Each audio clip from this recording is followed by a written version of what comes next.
Conflict and Courage, the devotional. The reading for today is entitled A Crisis in Israel, April 1st. They made a calf in Horeb and worshipped the molten image. Thus they changed their glory into the similitude of an ox that eateth grass. Psalm 106, verses 19 and 20. In the absence of Moses, the judicial authority had been delegated to Aaron, and a vast crowd gathered about his tent with the demand, "Make us gods, which shall go before us. For as for this Moses, we wot not what is become of him." The cloud, they said, now rested permanently upon the mount. It would no longer direct their travels.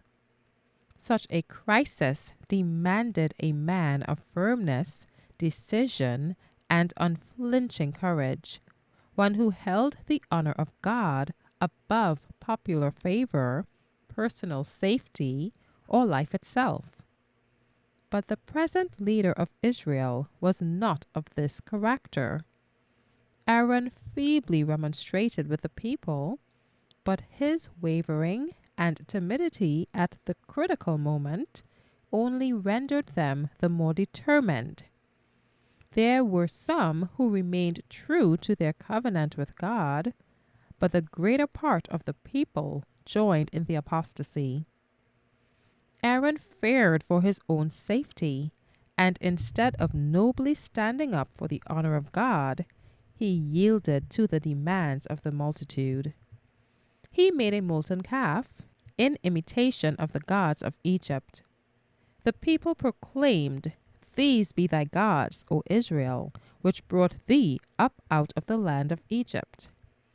And Aaron basely permitted this insult to Jehovah. He did more.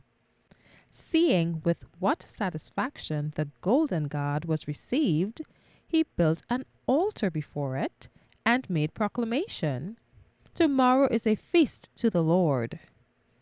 The announcement was heralded by trumpeters from company to company throughout the camp. Under the pretense of holding a feast to the Lord, they gave themselves up to gluttony and licentious reveling.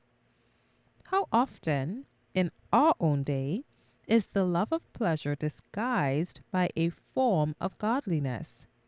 A religion that permits men, while observing the rites of worship, to devote themselves to selfish or sensual gratification is as pleasing to the multitudes now as in the days of Israel.